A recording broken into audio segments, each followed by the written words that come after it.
Hola, ¿qué tal? Sean bienvenidos y bienvenidas a una nueva entrega de La Noche Infinita. Cuando despertamos cada mañana y abrimos las ventanas, al asomarnos, comprobamos ese cielo azulado y el frescor matinal que sentimos con sus pájaros revoloteando en el horizonte, como si se dibujara un poema en el aire. Y es que el mundo puede ser una auténtica maravilla. El día nos puede ofrecer mil cosas maravillosas, aunque, como bien sabemos, también se puede convertir en cuestión de segundos en un auténtico infierno. Y sobra decir a lo que me refiero, evidentemente. La madre naturaleza se abre paso entre lo que el humano ha creado, haciendo estragos en la vida de muchas personas. Lo ocurrido en Valencia nos ha dejado tocados a todo el mundo. La tragedia se ha hecho presente y de verdad que no quiero entrar a valorar ni a dar mi opinión sobre nada de lo ocurrido al respecto, porque de eso ya estamos saturados, de escuchar opiniones. Tenía preparado esta semana anterior un especial de Halloween y Día de Difuntos, pero sinceramente pensé y sentí profundamente que no era el momento. Las miradas, la atención y los pensamientos los teníamos apuntando hacia esa zona de España y decidí simplemente dejar pasar la semana, recuperar el ánimo perdido y retomar esos casos que a los buenos amantes del misterio les encantan. En este espacio de hoy nos trasladamos a finales de los años 70 para conocer un caso estremecedor.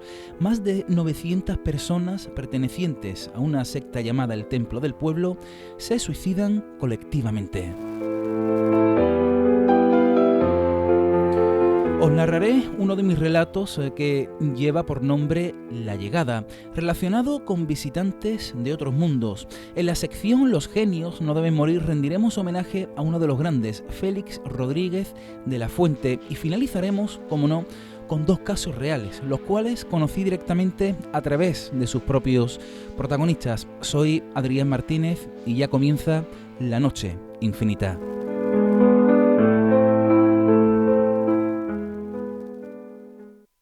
Soy Adrián Martínez y os presento mi obra Expedientes X Jerezanos, los testimonios más sorprendentes sobre fenómenos paranormales, sueños, señales, mensajes del más allá, encuentros en carretera, hospitales, ovnis y mucho más, bajo el sello de la editorial jerezana Tierra de Nadie, editores. Expedientes X Jerezanos, ¿te atreves?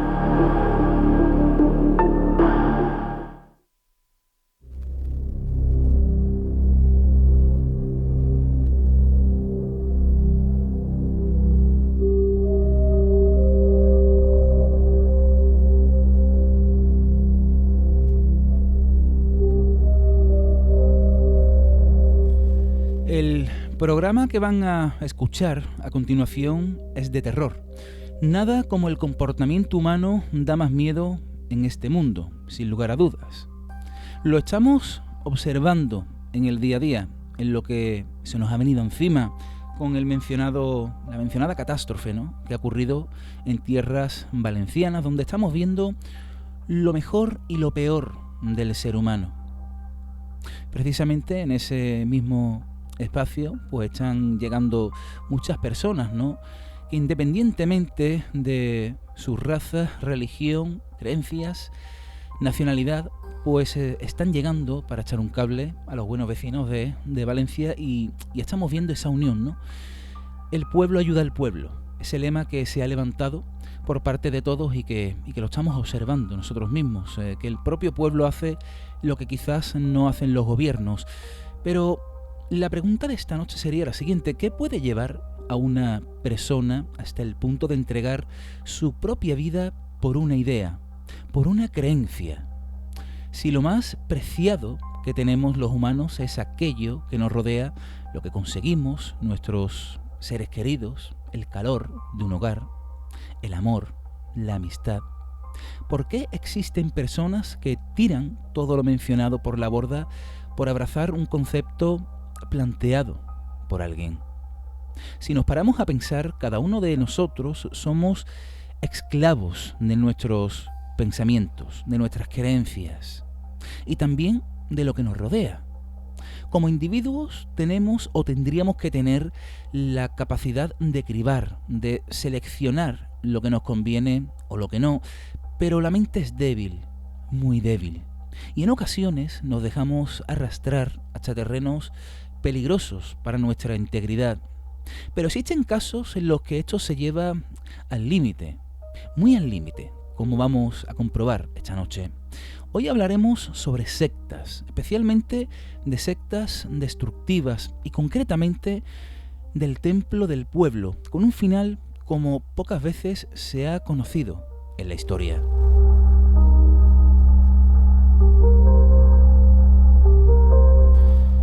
Las sectas destructivas se esconden tras diversas máscaras en la sociedad. Así ha ocurrido a lo largo de la historia y, por desgracia, seguirá ocurriendo. Dentro del concepto de sectas se pueden dar muchos escenarios diferentes, pero dos de ellos podrían ser los siguientes. Una organización de pocos o muchos miembros con intereses poco éticos, cuya finalidad sería captar adeptos para así conseguir diversos fines mediante la manipulación y la persuasión coercitiva. Aquí hablamos de fines económicos, fines sexuales o cualquier otro, tal vez por alimentar su propio ego. Pero claro, estamos hablando de personas que saben y actúan concienzudamente, que son conscientes de lo que hacen. Por otra parte, que tampoco les quito culpa, tenemos a un líder con una idea delirante y poco ética, que él mismo se la cree. Y lo más peligroso aún, que tiene la capacidad, por su carisma, por su forma de ser y de transmitir, de hacer creer esa misma idea a un número importante de personas, las cuales se dejan seducir y son llevados por un camino inesperado al que se dirigen sus fieles seguidores como auténticos autómatas. Todo lo expuesto lo estoy centrando en ese concepto que muestro esta noche, sectas, pero se puede aplicar a muchos campos de la vida. El mundo de por sí es sectario. El sectarismo es sinónimo de fanatismo, defender una ideología sí o sí, perdiendo incluso la objetividad y la capacidad crítica. Aquí hablamos, como ya lo hemos hecho en otras veces, hablábamos hace poco, ¿no?, del fanatismo religioso, pero sí lo vemos en el fútbol, en la política, en la religión, o cualquier idea que nos pueda cegar y que nos haga ver solamente a través de un solo cristal. Cuando se pierde el sentido común, cuando no se contempla más idea que la que se tiene implantada en la mente, es cuando no se es capaz de reconocer los errores. Y ahí reside el problema de las sectas. Y no solo de las sectas, de la vida en general. Pero vayamos a esas claves importantes de lo que ocurre cuando una persona se encuentra en las garras de un grupo sectario. En primer lugar, aislamiento. La secta, el grupo en cuestión, pues le convence al adepto de la maldad de todo aquel que no entiende al grupo, lo que les lleva a alejarse de su familia y también de su entorno. Un alejamiento total. Todo aquel que piense diferente a esta idea, pues lo apartamos de nuestro camino. Y hemos conocido el caso, ¿verdad?, de muchas personas que se han entregado a grupos religiosos sectarios, vamos a llamar así, porque sí se escudan en muchas ocasiones tras una religión, como es el caso que vamos a conocer esta noche. Pero otro de esos aspectos sería el impacto psicológico. Aquí hay una anulación del sistema de razonamiento y valoración. Aquí se anula la capacidad crítica de la persona. Da igual que nos den 1000 explicaciones diferentes, que nosotros seguimos, en este caso, ¿no?, en este impacto psicológico, con esa idea. Seguimos esa idea como un autómata. También consecuencias físicas, debilitamiento, alteraciones del sueño. La persona está entrando en un bucle totalmente diferente, ¿verdad?, al que está acostumbrado en su día a día. Otros conceptos, otro modo de contemplar la vida. Pero por supuesto, repercusiones económicas. En muchas sectas destructivas y no destructivas, al final, cuando hablamos de sectas como grupos sectarios, ¿no?, que intentan manipular las mentes de los fieles, al final no solamente podemos catalogar como sectas destructivas aquellas que tienen una finalidad de acabar con la vida de esas personas, ¿no?, en un suicidio colectivo, como es el caso de esta noche, sino que ya de por sí te destruye, ¿no? Al final, todas las sectas son destructivas, destruyen algo en nuestro interior. Pero hablando precisamente de las sectas, hablamos de altos desembolsos de dinero. Un requisito primordial, ¿no?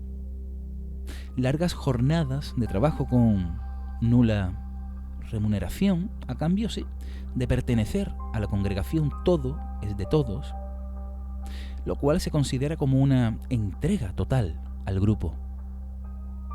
¿Y hasta dónde puede llegar el poder de un líder carismático con una idea descabellada y delirante? Bueno, tal vez no tan delirante, porque lo que caracteriza a estos grupos es una idea atractiva, que en un principio parece que no esconde malas intenciones, pero es tan solo un camino, el umbral de la puerta hacia una habitación oscura, pero como decía, hasta dónde pueden llegar las intenciones y esas ideas aberrantes de muchos. Vamos con un caso.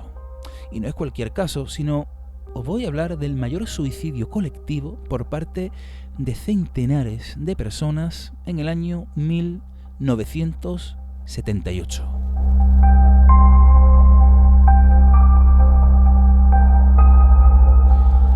El 13 de mayo de 1931, en el pueblo de Lynn, perteneciente al condado de Randolph, estado de Indiana, nace el protagonista de esta historia, James Warren Jones, conocido como Jim Jones. Era hijo de James Thurmond, que fue combatiente en la Primera Guerra Mundial, y de Lynetta Jones. Esta última, su madre, era una mujer que le inculcó un gran amor por la naturaleza, los animales y también por los más desfavorecidos. Ya en su niñez, Jim Jones se caracterizaba por soltar sermones a los demás niños de su vecindario e incluso realizaba misas, fijaos, en el enterramiento de animales. El ambiente era de un absoluto fundamentalismo cristiano y fue lo que respiró Jones, siendo la piedra angular que hizo entrever su futuro como predicador. Él fue creciendo y adquiriendo diferentes ideas, implantando en su mente el socialismo y la integración racial. Se matriculó en la Universidad de Indiana en la rama de medicina, pero pronto abandonó los estudios para dedicarse por completo a la predicación. Tanto fue su afán como pastor que consiguió su propia parroquia, pero lo más característico fue la gran afluencia de fieles negros que acudían a presenciar sus sermones. Su estilo era desenfadado y muy violento cuando predicaba, y esto le costó la desaprobación por parte del decano de la comunidad, que terminó finalmente por cerrarle la iglesia. Cuando cumplió 22 años, sin haber sido ordenado a un sacerdote y sin financiación, funda la Iglesia Nacional Comunitaria, situada en un distrito de Indianápolis. ¿Sabéis cómo mantenía económicamente su iglesia? Pues curiosamente vendiendo monos araña a $29 cada uno. Sí, monos, pequeños simios, iba puerta a puerta vendiéndolos y recaudando dinero para su congregación. Aquel mismo año se hizo miembro del Partido Comunista y comenzó a adquirir unos ideales extremistas. En cuanto a sus feligreses, cuanto más pobres, más se esforzaba por ellos. Y esto lo llevó a fundar una de las primeras congregaciones multirraciales de Norteamérica. Pero aquí tenemos que tener en cuenta a la sociedad de los años 50 de Norteamérica y el racismo que existía por aquel entonces. Por ello, tuvo serios problemas. Llegó a adoptar a 8 niños coreanos y de raza negra, entre ellos. Y esa ideología antirracista le valió para formar parte de la Comisión Municipal contra el Racismo que se creó por aquellas fechas. Aquel año, en 1957, consigue reunir $50.000 y reforma una antigua sinagoga en Indianápolis, instalándose allí y siendo la primera iglesia evangélica integral del templo del pueblo. En las sesiones que transcurrían en su interior se presenciaban escenas milagrosas, como ver a fieles vomitar hígados de pollo, asegurándoles a Jim Jones que se trataba de un cáncer maligno que estaban expulsando. También ancianos paralíticos que se levantaban de sus sillas de ruedas, aunque eran jóvenes que previamente se habían maquillado y que actuaban bajo las órdenes del pastor, entre otros supuestos milagros. Comenzaron los viajes y parte hacia Brasil con su familia para trabajar como misioneros.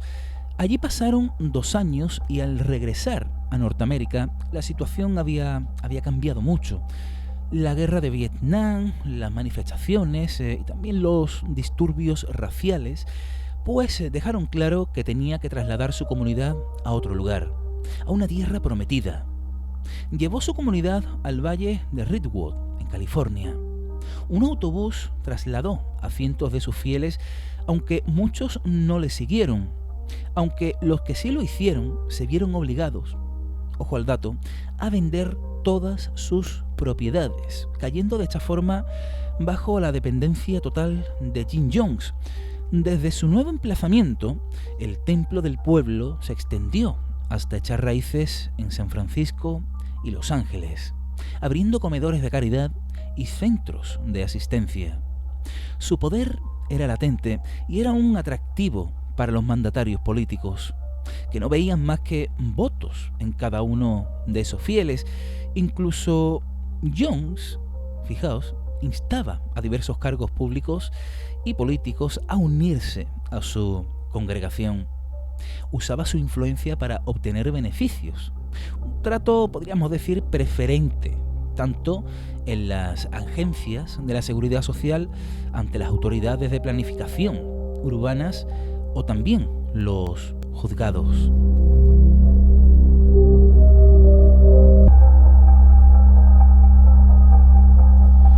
Fijaos hasta dónde llegaba la figura de Jones, que las más jovencitas de su congregación pensaban que era un verdadero honor satisfacer sus caprichos sexuales.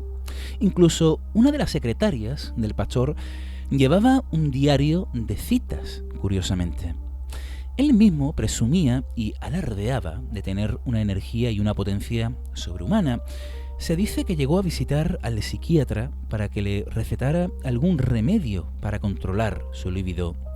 Pero hay una escena dentro de esta historia que es muy inquietante. Verán, en 1976, el mismo día de Año Nuevo, obligó a su congregación a ingerir un vaso de veneno.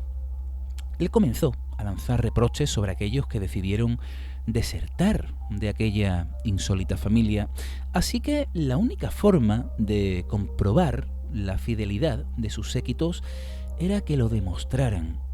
¿De qué forma? Pues ingiriendo el veneno que colocó en las mesas. Allí se vivieron, según descripción de algunos testigos, momentos de durísima tensión que incluyeron ataques de histeria, pánico y nerviosismo extremo. Uno de ellos intentó de hecho escapar, pero a las afueras se simuló un fusilamiento. Al escucharse la detonación, los fieles rápidamente ingirieron aquel bebedizo mortal. Pero había trampa. Fue una prueba, ya que 40 minutos después les explicó que el líquido era inocuo. Momento en el que los miembros del templo del pueblo le agradecieron la prueba a la que habían sido sometidos.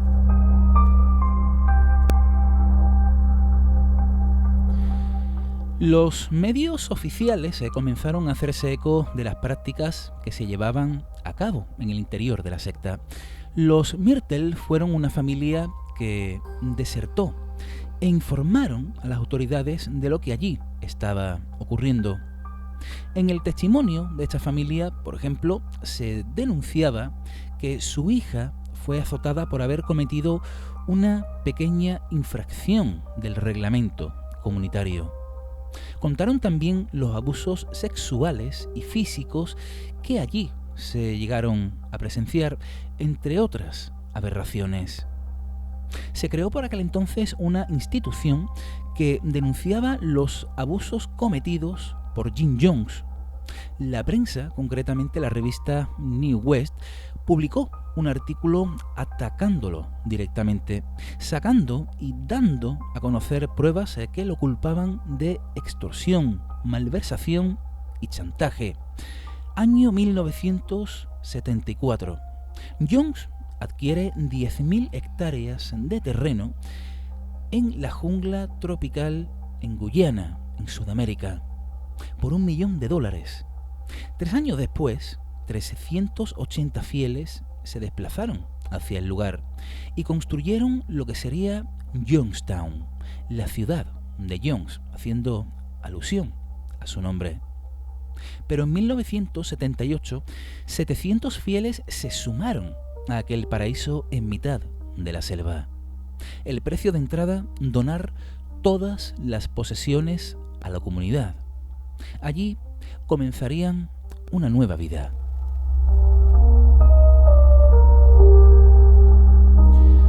Pero continuaron los problemas, ya que en mayo de 1978, una de las ayudantes de Jones, Deborah Layton Blackey, consiguió escapar de la secta y buscar refugio en la embajada estadounidense. Mediante una declaración jurada, Deborah denunció el control tiránico del predicador, del que dijo que emitía sermones por los altavoces durante eternas horas, además de lanzar teorías conspirativas sobre el gobierno estadounidense y también sobre los desertores. Pero os quiero leer algo que a mí verdaderamente me puso la piel de gallina. Fijaos, las palizas estaban a la orden del día para castigar las infracciones menores, y la dureza se redoblaba si algún hombre se atrevía a hacer la más mínima insinuación a una mujer que le gustara al reverendo. A los adultos se les azotaba o se les obligaba a pelear entre sí hasta el triunfo de la justicia. Otras veces se les apaleaba para someter su comportamiento rebelde. A los niños se les castigaba por auténticas nimiedades. Se les llevaba ante un micrófono a las 2 de la mañana para recibir una buena tunda de palos, hasta 75 golpes, y sus gritos se podían oír en todo el campamento gracias al sistema de altavoces. A un crío lo encerraron en una caja metálica y lo enterraron durante 24 horas. A otros les bajaban en un cubo hasta el nivel freático de un pozo y allí esperaba un ayudante para sumergirlos en el agua.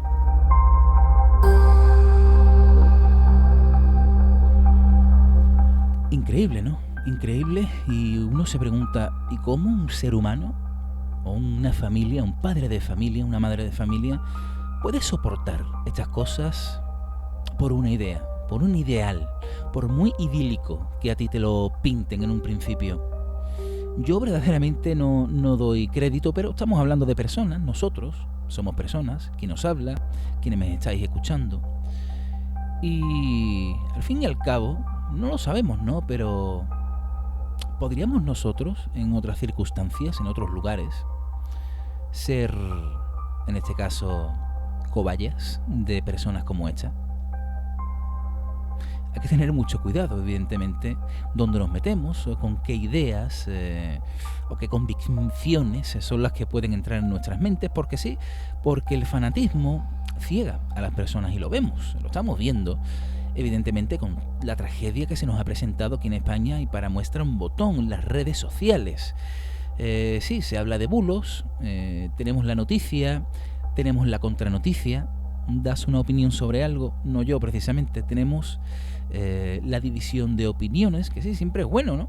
Que cada uno diga, pero claro que incluso con personas que están ayudando y dándolo todo, incluso con esas personas existen críticas, reciben las críticas, duras críticas.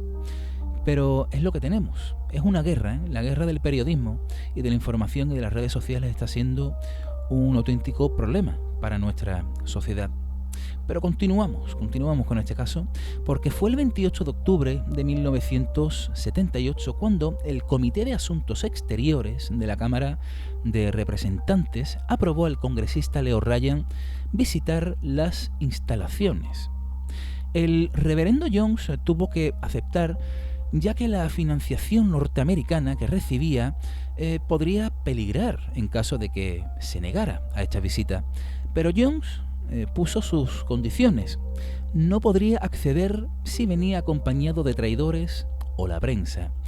Pero el congresista no hizo caso y se presentó con todo un séquito de acompañantes, entre ellos miembros del Comité de Familiares Afectados, periodistas, un equipo de televisión de la NBC y fotógrafos de varios periódicos.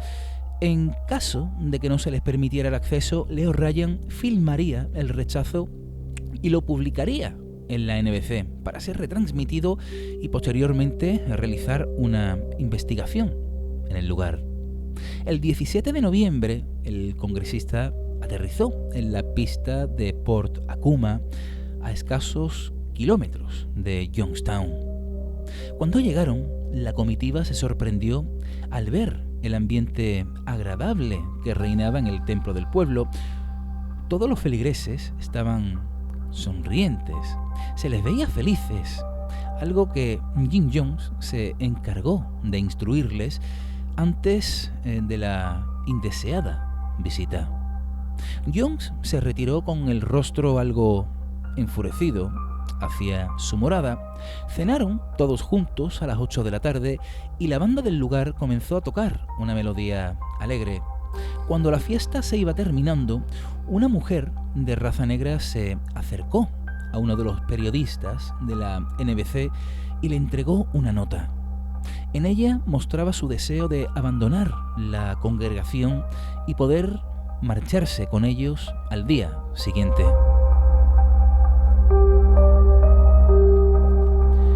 Por la mañana, la alegría del ambiente del día anterior se esfumó. 9 miembros decidieron abandonar el templo del pueblo huyendo selva adentro, hasta que llegaron a un pueblo situado a 3 kilómetros de distancia. Los soldados de la congregación salieron en su búsqueda y captura. Los periodistas aprovecharon para indagar sobre el terreno, ocasionando cierto escándalo por el interior del lugar. Uno de los reporteros de la NBC comenzó a entrevistar a Jones ante las cámaras, mostrándose el predicador muy agresivo tras las preguntas de los periodistas. Minutos después se sucedieron algunos altercados en el interior de Youngstown, incluidos muchos de ellos con arma blanca, momento en el que el congresista y el resto del equipo y algunos desertores decidieron encaminarse hacia la salida. Llegaron a la pista de Port Acuma, donde les esperaban los aviones para su regreso a Norteamérica, pero al llegar se vieron sorprendidos por una camioneta con fieles seguidores de Jim Jones, que comenzaron a disparar a quemarropa, asesinando al congresista, a 3 periodistas y a una desertora. El resto pudo huir y avisar a las autoridades del pueblo más cercano.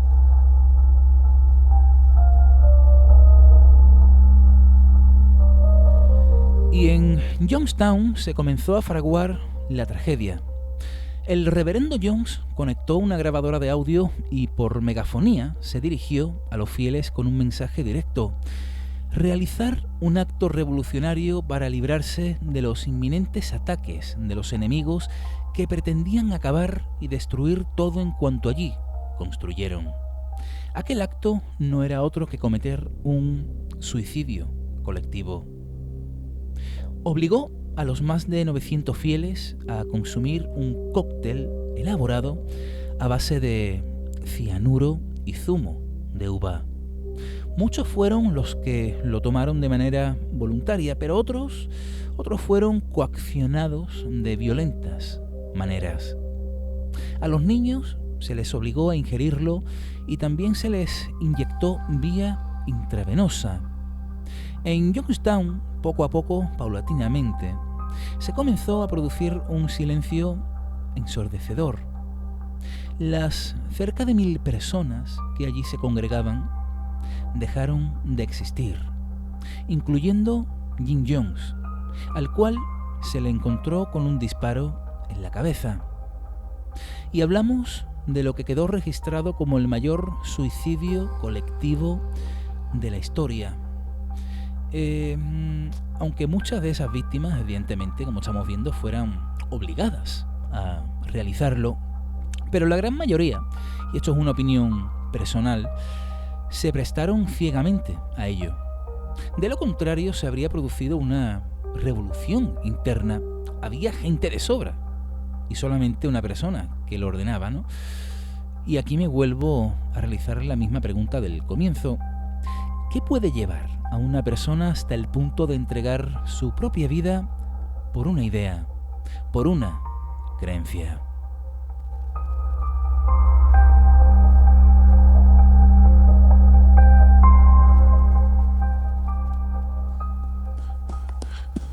Abre los ojos, nada es lo que parece. La noche infinita.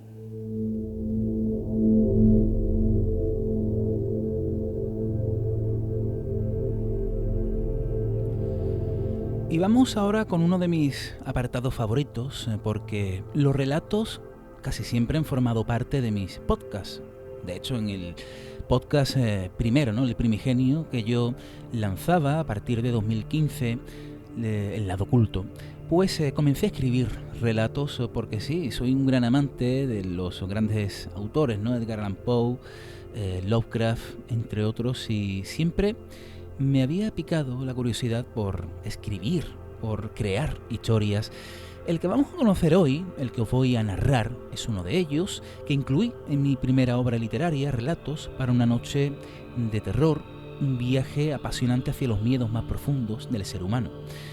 Y versa sobre ovnis. El apartado de ovnis es un campo que a mí me encanta, del mundo de lo desconocido, del misterio. Siempre atribuimos, ¿no?, la mayoría de los casos del misterio a apariciones, a todo lo que está relacionado con la vida después de la muerte, pero todo lo que está relacionado con los hermanos cósmicos o con esa vida que pueda existir más allá de nuestras fronteras, pues a mí me llama poderosamente la atención, porque de hecho entra de lleno en esa pregunta trascendental. ¿Somos los únicos en el universo? A mí personalmente es un tema que me apasiona. De hecho, espero que no sea dentro de mucho, pues el programa hermano Cuarto Milenio va a emitir un reportaje que hemos grabado con ellos aquí en Jerez de la Frontera, un caso que incluí en mi obra Expedientes X Jerezano, donde hemos reunido a unos testigos 50 años después del caso. Aquí estuvimos y ha quedado algo bastante interesante y que en el momento en el que tenga constancia de su emisión lo avisaré por las redes sociales. Pero vamos con este relato, un relato con un protagonista, Manuel, un relato de ficción, lo escribí hace unos años, repito, el cual, pues, bueno, tiene una experiencia un tanto, sí, extraña y que seguramente algunas personas se sientan identificadas, ¿por qué no? Vamos a conocer este relato que titulé La llegada.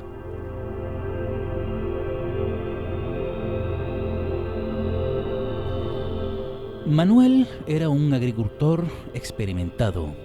Sus más de 60 años avalaban su profesionalidad. Vivía con su familia apartado de la urbe, en el campo. La vida allí era mucho más tranquila, sin tanto ajetreo. Aquel verano fue uno de los más calurosos que se recuerdan. Las labores agrícolas se hacían muy pesadas bajo el sol abrasante del mes de julio, así que eligió la noche para realizar la siembra. Había luna llena y los rayos blanquecinos le permitían ver un poco mejor sin la ayuda de luz artificial. La familia descansaba, Tan solo su hijo mayor, de 27 años, llamado Juan, le acompañaba en aquella velada, junto con sus inseparables perros guardianes. Cada uno cubría una parte de la gran parcela. De esta forma, el trabajo lo acabarían pronto.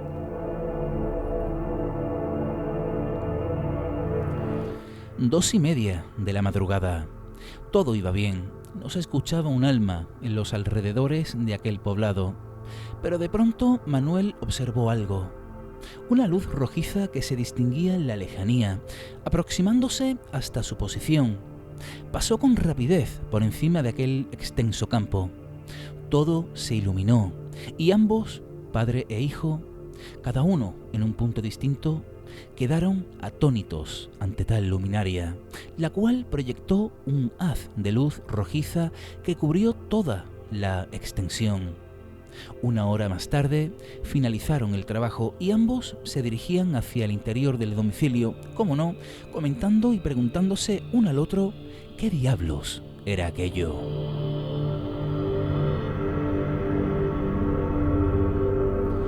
Su hijo se fue a descansar a su habitación.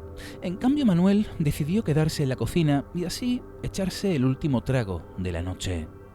Hombre rudo y no dado a fabulaciones. Así era Manuel. El mismo que, pensativo, sabía que aquello que vio no era nada normal. En sus 60 años de vida jamás había visto nada igual. Aquella visión lo atormentó y le llenó de incertidumbre. A las 3:15 de la madrugada, tras asearse un poco, accedió a su habitación donde su mujer descansaba plácidamente. Fue un día duro. El cansancio y el calor le rendían. Pero justo antes de aproximarse a la cama, algo le llamó la atención a través de la ventana, la misma desde cuyas vistas podía observar toda la zona de sembrado. De nuevo lo observó. El mismo color, la misma intensidad de luz. Aquel objeto, o lo que fuera, parecía situarse en mitad del sembrado, a una altura bastante considerable. Manuel no daba crédito a lo que veía. Sus piernas estaban temblando y al mismo tiempo tampoco podía apartar la mirada. Aquel objeto comenzó a descender lentamente hasta posarse en el suelo. Los perros no ladraban. Estaban escondidos ante tal extraño espectáculo. Pudo distinguir un objeto metálico plateado de unos 40 metros de diámetro, achatado y proyectando luces que iban cambiando en diferentes tonalidades. Y sin saber por qué, se volvió a vestir y, como si fuera un autómata, encaminó el pasillo y salió al exterior. Algo le llamaba. Tenía que acudir.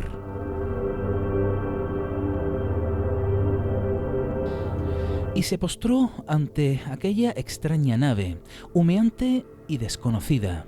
Una especie de compuerta se abrió y de ella salieron dos seres que podían alcanzar casi los 2,5 metros de altura.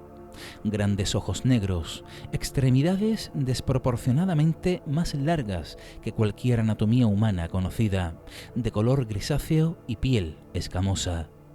No me dio palabra alguna, aunque Manuel pudo sentir cómo le transmitían sus mensajes de manera telepática. Aquellos seres le condujeron hacia el interior de la nave. La forma circular de su interior le llamó poderosamente la atención. ¿Qué era aquello? ¿Quiénes eran aquellos seres? Lo postraron sobre una camilla, acción a la que Manuel no puso ninguna resistencia, sin saber por qué. Uno de ellos colocó su mano sobre su cabeza y cayó en un profundo estado de sueño. La visión onírica que percibió lo condujo hacia lo extenso del cosmos, a un viaje donde el universo se mostraba ante él, observando y percibiendo todo con absoluto detalle. Tras el recorrido cósmico, volvió de nuevo al interior de aquella nave. Los seres le devolvieron de nuevo a tierra firme y ante sus ojos ascendieron rápidamente, iluminando de nuevo todo el extenso terreno de una luz rojiza y potente.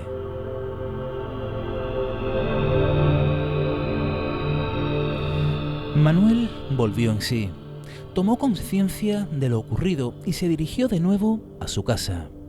De nuevo, su cuerpo le pedía otro trago para asimilar lo vivido. Al mirar el reloj, el tiempo parecía no haber transcurrido. Eran de nuevo las 3:15 de la madrugada. Aquella absurda vivencia le marcó de por vida.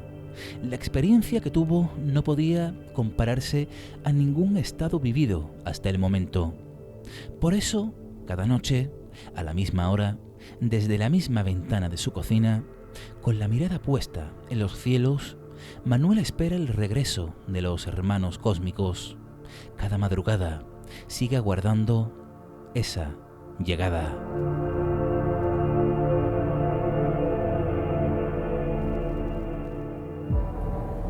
Hola, soy Adrián Martínez y os presento mi nueva obra Expedientes X Jerezanos. Los testimonios más sorprendentes sobre fenómenos paranormales, ovnis, encuentros en carretera, sueños, visitantes de dormitorio, señales, casualidades imposibles y mucho más. Bajo el sello de la editorial Tierra de Nadie, Editores. Una obra novedosa y singular que con total certeza le hará replantearse la realidad que le rodea. Expedientes X Jerezanos. ¿Te atreves?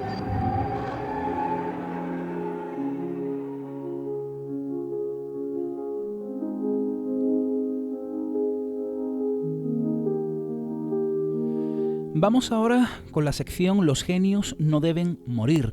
Y le toca el turno a una de esas personas que marcó a toda una generación, Félix Rodríguez de la Fuente.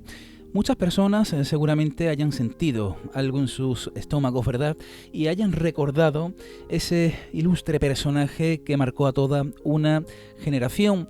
Marcó a toda una generación por sus ideas, por hablar claro delante de la cámara y detrás de ellas, y también con todo el trabajo que nos ofreció a toda una generación. Vamos a conocer parte de su historia y hoy va nuestro homenaje a este personaje, Félix Rodríguez de la Fuente. Lo que más nos diferencia de todas las otras épocas, de todas las otras culturas, lo que más preocupa y lo que verdaderamente más puede transformar radicalmente la posición de la humanidad en el presente, es la basura. Basura no solamente en forma de coches viejos que se afinan y se amontonan en los cementerios, basura no solamente en forma de bolsas de plásticos y de esos famosos envases sin retorno que van a llenar España y el mundo entero, basura en forma de venenos disueltos en la propia sangre de los seres vivos que se van acumulando en nuestras vísceras. Basura en forma de toda clase de sustancias químicas sin las cuales ya no podemos vivir, incluido el alcohol y otros estimulantes. No cabe la menor duda de que la nuestra puede muy bien llamarse la civilización de la basura. Félix Rodríguez de la Fuente fue un naturalista y divulgador que dedicó su vida a cambiar la percepción de los españoles sobre la naturaleza y la fauna salvaje. Nació el 14 de marzo de 1928 en Poza de la Sal, Burgos, y aunque se graduó en medicina y estomatología con honores, pronto abandonó su carrera profesional para seguir su verdadera pasión, el mundo natural. En 1961 su habilidad en el mundo de la cetrería le permitió asesorar en la película El Cid, protagonizada por Charlton Heston y Sofía Loren, y más adelante el gobierno español lo envió a Arabia Saudí, donde capturó halcones para el rey de allí, precisamente el rey Saúd. Su carrera mediática comenzó en 1962 cuando fue invitado a un programa de televisión española y esto le abrió las puertas para dirigir su propio espacio, Fauna, que luego se convirtió en una enciclopedia y toda una fuente de información. A finales de los años 60 también desarrolló un innovador plan en los aeropuertos españoles, usando aves rapaces para evitar que aves peligrosas volaran cerca de los motores de los aviones. Entre 1970 y 1972 ganó fama internacional como productor de la serie Planeta Azul y en 1973 lanzó su programa radiofónico La aventura de la vida. Sin embargo, su proyecto más ambicioso fue El hombre y la tierra, una serie de 124 episodios dividida en etapas: ibérica, sudamericana y norteamericana. Esta producción destacó por sus escenas nunca antes capturadas en la televisión y por la calidad cinematográfica de sus rodajes en 35 milímetros, a pesar de los desafíos logísticos. Queridos amigos, son lobos y tienen mucha hambre. Hubieran podido arrancarme una mano, pero yo sé muy bien que no lo harían nunca. Los lobos son animales sociales. Los lobos son animales jerárquicos. Tienen rígidos protocolos para no herir a sus semejantes o a las personas que les cuidan. Pero no pretendemos hacer una apología del lobo. Sabemos que el lobo en España tiene muy mala prensa, igual que el tigre en la India o que el león en África. Estos lobos forman parte de una manada que nos ha permitido estudiar su conducta durante 2 años largos. Nosotros les vamos a contar lo que hemos hecho. Van a ver los objetivos testimonios de las cámaras cinematográficas. Después podrán seguir pensando que los lobos son malos o que los lobos son buenos. Eso ya depende de ustedes. Rodríguez de la Fuente fue una figura carismática cuyo estilo de comunicación, con un tono de voz característico y explicaciones apasionadas, lo convirtió en un icono mediático, aunque algunos lo criticaron por usar animales habituados a la presencia humana. Su contribución a la concienciación ambiental fue invaluable. Uno de sus mayores logros fue la protección del lobo ibérico, como hemos escuchado, ¿no?, en este audio, al que ayudó a salvar de la extinción. El 14 de marzo de 1980, día de su cumpleaños, Félix falleció en un accidente de avioneta en Alaska mientras filmaba escenas de la serie El hombre y la tierra. Su legado sigue vivo y la fauna ibérica, en especial el lobo, siempre estará en deuda con él por su esfuerzo en pro de la conservación y el respeto hacia el mundo natural. Y en estos días en los cuales la naturaleza precisamente, ¿no?, ha hecho de las suyas en tierras valencianas, ha rondado un audio que ciertos internautas han rescatado de una de esas reflexiones que el bueno de Félix Rodríguez de la Fuente lanzó en esas décadas en las cuales estaba muy activo. Vamos a oír un pequeño extracto y que yo creo que está muy de actualidad todo lo que dice, así que vamos a escucharlo y con esto nos despedimos de esta sección. Cuando a usted, por ejemplo, le tienen que operar de apendicitis, llama a un científico, a un médico, a un cirujano para que lo haga. Cuando usted o yo tenemos que curarnos una pulmonía, echamos mano de un antibiótico que ha sido descubierto por un científico. Cuando hay que hacer un puente para que pase sobre él un ferrocarril que no queremos que se caiga en el momento en que vamos dentro, echamos mano de otro científico, de un ingeniero. Ahora bien, cuando se quieren tomar medidas a medio y a largo plazo, quien lo decide es un hombre que generalmente tiene muy poco de científico, y si lo tiene es por casualidad. Es un político, en la base de cuya política hay filosofía, pero muy pocas veces ciencia, que tiene unos asesores científicos a los que puede escuchar o no, pero que generalmente les escucha en función de la importancia que tenga su asesoramiento para su campaña electoral o para sus presupuestos de acceso al poder o de permanencia en el poder. Abre los ojos, nada es lo que parece. La noche infinita.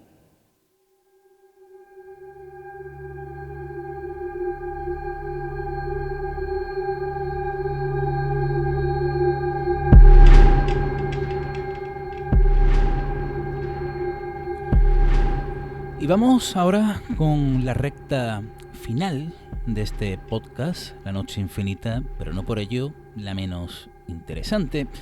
Yo diría que es de las favoritas de los oyentes o de los televidentes, porque hablamos de la realidad de la vida de muchas personas que se han topado con lo imposible, con el misterio cara a cara, con esa realidad absurda en muchas ocasiones que hace acto de presencia. Y hoy os traigo dos casos, pero el primero de ellos es muy peculiar. Es muy peculiar porque, claro, cuando hablamos de un caso relacionado con lo paranormal, con lo extraño, apariciones, extraños sonidos, percepciones un tanto diferentes, ¿no? Pues la solemos ubicar en una casa, en un lugar público, quién sabe, como un parque, ¿no? Como el Jardín Escénico del Altillo, donde realizamos nuestra ruta este próximo sábado. Por cierto, sábado 16 tenemos la ruta del Altillo aquí en Jerez. Pero cuando hablamos de casos relacionados con lo extraño, los lugares pueden ser infinitos. El caso de hoy es peculiar por eso, porque se sitúa en un barco, y es el testimonio de un jerezano. El testigo, al que llamaremos Héctor, es un jerezano que en el momento de los hechos trabajaba como jefe de equipo de un grupo de seguridad en un atunero vasco, en el cual vivió extraños e inquietantes acontecimientos junto con sus compañeros de viaje.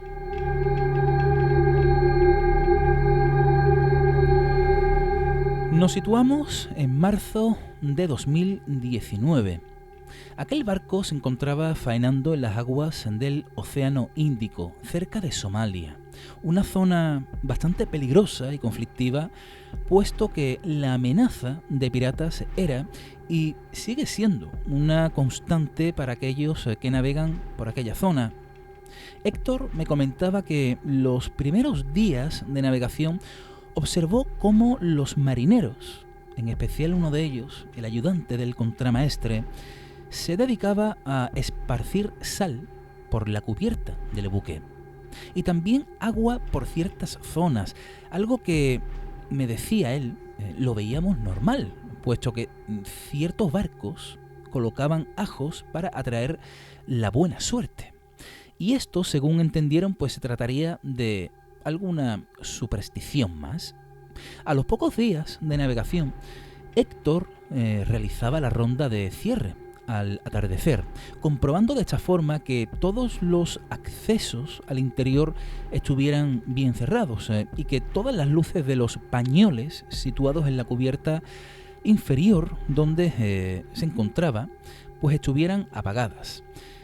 Acudió a uno de ellos, en el cual se guardaban los aparejos utilizados por los marineros, como hilos de coser, las redes, las herramientas, pinturas y todo lo relacionado. Él apagó la luz de dicho pañol y continuó realizando la ronda de cierre. Ya era casi de noche y el sol apenas se veía en el horizonte. Al pasear por la cubierta y terminar aquella ronda, volvió a su puesto de guardia, pero algo le extrañó bastante. La luz del pañol que acababa de apagar de nuevo estaba encendida. Decir que por protocolos de seguridad nadie, absolutamente nadie, podía estar en la cubierta y la navegación tenía que transcurrir en la más absoluta oscuridad. Claro, por el mero hecho de no ser vistos y así evitar un ataque por parte de los piratas de la zona, o ser perseguidos y por lo tanto ser abordados al amanecer. Así que bajó de nuevo a esa cubierta y volvió a apagar la luz. Este hecho era una constante y ocurría casi todos los días, pero Héctor también nos relataba lo siguiente. Durante las guardias nocturnas con luna, solía ver alguna que otra sombra en la cubierta o en las zonas de acceso al puente de mando a través del exterior. Me decía a mí mismo que sería fruto del cansancio o tal vez la reacción que ejerce la luz del visor nocturno, pero decidí comentarlo con mis compañeros y resultó que a ellos también les sucedía lo mismo. Y nos empezamos a extrañar. De no creer en nada, me empecé a inquietar bastante.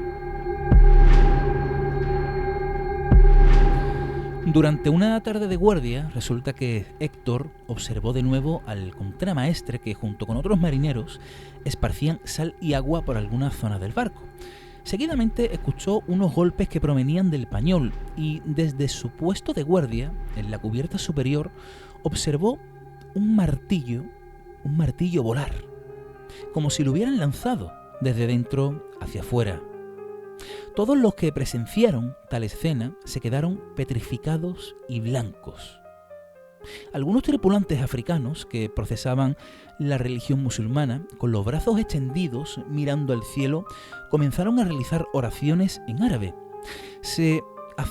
Héctor se acercó al pañol en cuestión, fusil en mano, para comprobar qué es lo que ocurría, pero allí no había absolutamente nadie.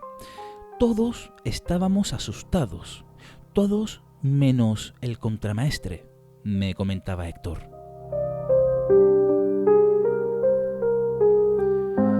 Volvió a caer la tarde y por lo tanto dieron la orden de cierre y de nuevo Héctor comenzó la misma rutina. Tras comprobar que todo, absolutamente todo, estuviera cerrado, pues de nuevo aquel pañol tenía la luz encendida. Otra vez. Le dio las novedades a su compañero en el relevo de cambio de guardia, pero antes de marcharse, este le dijo: el contramaestre te está esperando para cenar. Héctor bajó a su camarote y se aseó un poco. Tras vestirse, bajó hasta el comedor donde ya le esperaba, sentado el contramaestre del barco, para cenar, y resumidamente le contó lo siguiente. Hace años, un tripulante africano y muy arraigado a este barco murió, y desde entonces su alma vaga de un lado a otro bajo la creencia de que este lugar le pertenece.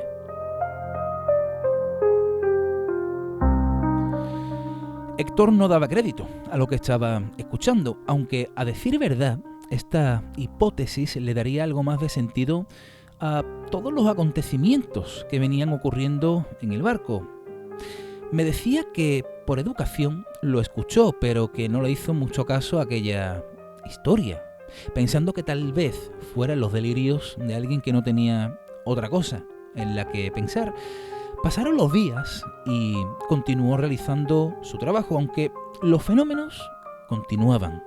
Ruidos, luces que se encendían de una manera misteriosa, sombras, pero su mente seguía relacionando aquellos fenómenos al cansancio, cosas de una mente asustadiza, pero racional, claro. Una de las noches de luna llena, antes de subir a la guardia, sobre las 3:30 de la madrugada, Héctor se hallaba desayunando en el comedor y de repente se escuchan unos fuertes portazos que provenían de la cocina. El mar estaba en calma y por lo tanto era imposible que se debiera al movimiento del barco. Acudió a la cocina y pudo comprobar que todo, absolutamente todo, estaba en orden. Volvió al comedor y de nuevo sonaron los golpes, lo que provocó que Héctor se levantara rápidamente para comprobar de nuevo que todo estaba igual. Terminó el desayuno, fregó su vaso, su plato, cogió sus pertenencias y subió para comenzar su guardia. Para acceder desde la cocina al puesto de guardia, él tenía que acceder desde el puente de mando, ya que era el único sitio por donde se podía salir al exterior por un mero hecho de estar todo cerrado, por protocolo, por seguridad, como he comentado, ¿no? Aquella noche la luna brillaba en su máximo esplendor y se veía todo prácticamente como si fuera de día. Abrió la puerta para salir, la cerró y se dirigió al puesto para el relevo, pero al llegar se encontró a su compañero con el fusil en la mano, sentado en una esquina y muerto de miedo. Al preguntarle lo que le pasaba, su compañero le contestó: «Héctor, lo he visto».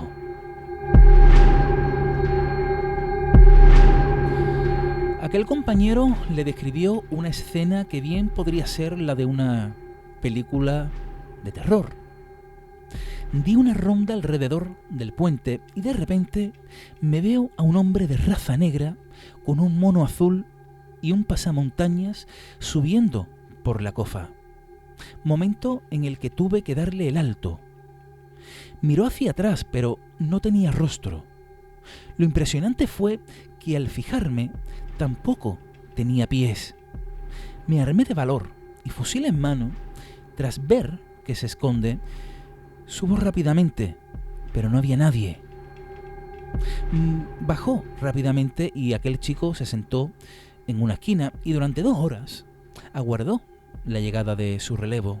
Héctor no salía de su asombro, sobre todo sabiendo que se trataba de una persona que trabajó en operaciones especiales, fijaos, y que en definitiva se había enfrentado durante parte de su vida a momentos de peligro constante. Estaba temblando, muerto de miedo y perturbado ante aquella escena que presenció horas antes. Lo curioso es que no fue la única vez que este compañero de Héctor se topó con aquella extraña figura.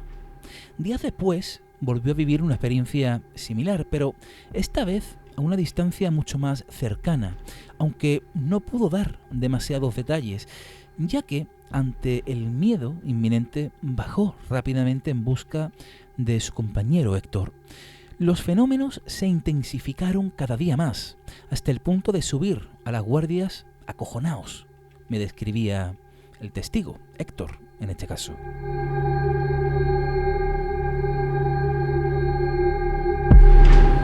Todas estas extrañas situaciones que vivieron se la comunicaron al contramaestre, el cual les dijo tajantemente: sabía que lo ibais a ver.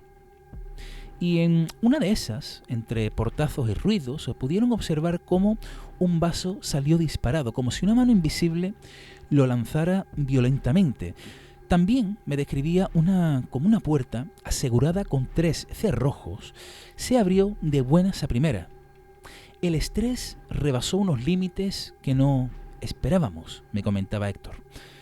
A todo esto, el contramaestre seguía con su extraño ritual de la sal y les llegó a sugerir que no comentasen nada al resto de la tripulación, que lo mantuvieran en secreto.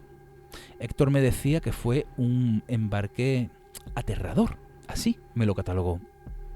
Viendo sombras por todas partes, escuchando ruidos y todo a pesar de que la mar se hallaba en calma, totalmente quieta, sin nada que pudiera provocar esos golpes. Ya comenzaron a ignorar la situación. Era un puto manicomio, me decía.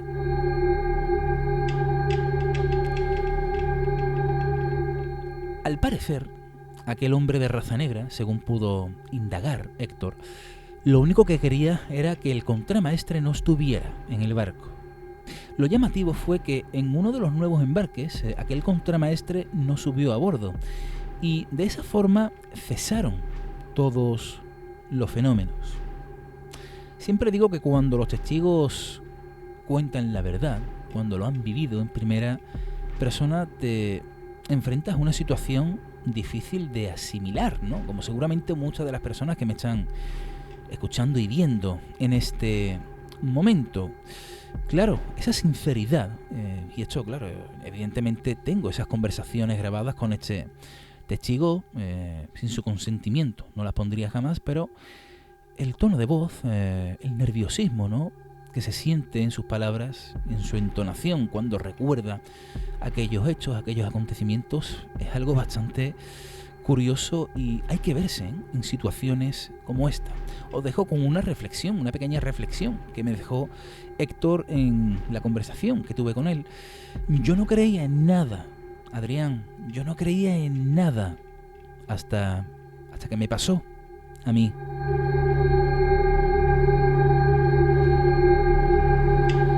Pero vamos ahora con un último caso, este sí que es curioso, porque cuando hablamos de visitantes de dormitorio, la cosa se pone interesante, se pone misteriosa, enigmática, aterradora en muchas ocasiones, aunque en este caso tiene un giro final bastante esperanzador, podríamos decir. Las abuelas, esas segundas madres, ¿verdad?, que velan por nosotros durante toda su vida, con las cuales, bueno, tenemos la mala suerte de convivir en muchas ocasiones poco tiempo, por diferencia de edad. Y también son las primeras muertes que padecemos, ¿verdad? Cuando somos niños, cuando ya crecemos, ¿no? Las abuelas se nos van y son, repito, esa primera impresión, la muerte cara a cara, cuando conocemos y cuando nos hacemos esa pregunta, ¿por qué tenemos que morir, no? El caso que os voy a contar a continuación, sí, está relacionado con las abuelas, con una abuela, con la abuela del testigo. Él es natural de Arcos, de la Frontera, y tuve el honor de conocerle en una de mis rutas nocturnas. Desde entonces, con esta persona he mantenido el contacto e incluso pues compartió conmigo algunas de las experiencias que tuvo a lo largo de su vida. Resulta que una noche, en su testimonio, pues él me cuenta lo siguiente. Cierto día iba por Jerez de la Frontera, se disponían a cenar, y ya de vuelta, circulando por la avenida de Arcos y adentrándome en la rotonda frente al Burger King, apareció una furgoneta blanca como alma que lleva el diablo. Sinceramente, no recuerdo, me decía, haber dado un volantazo, pero la esquivé. Seguramente lo hice, pero por el estrés del momento no lo recuerdo con claridad. Cuando llegamos a casa, nos fuimos a la cama y nos dormimos. Sobre las 4 de la madrugada sentí un beso muy suave en mi mejilla. Me desperté y al mirar vi a mi abuela, fallecida años atrás. No veía su cuerpo al completo, sino tan solo su cabeza, torso y brazos. Y vi que sonreía, y aquello me produjo una gran tranquilidad. Desde entonces me pregunto si lo que me ocurrió en esa rotonda fue fruto de una ayuda sobrenatural, si fue realmente mi abuela quien me socorrió y horas más tarde me visitó en mi habitación. Me crié con mi abuela ya que mis padres se marcharon fuera a trabajar y por los estudios me tuve que quedar en Arcos. Estaba muy unido a ella. De vez en cuando incluso percibo en casa el olor de la colonia que usaba.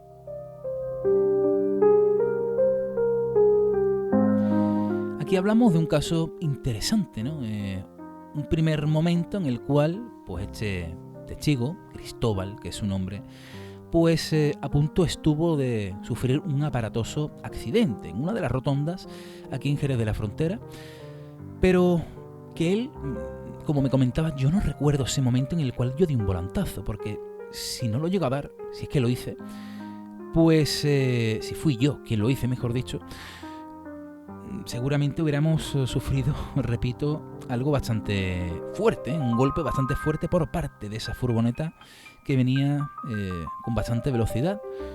Pero claro, de noche, en la habitación, la visita de la abuela, como un ángel de la guarda que veló por él y que incluso lo visitó a altas horas de la madrugada, ¿no? Dándole un beso en la mejilla como el mismo testigo describe. ¿Qué creéis vosotros que le pasó a Cristóbal ese día? Recibió la visita de su abuela. ¿Fue ella quien lo socorrió de haber sufrido un trágico accidente? ¿Quién sabe?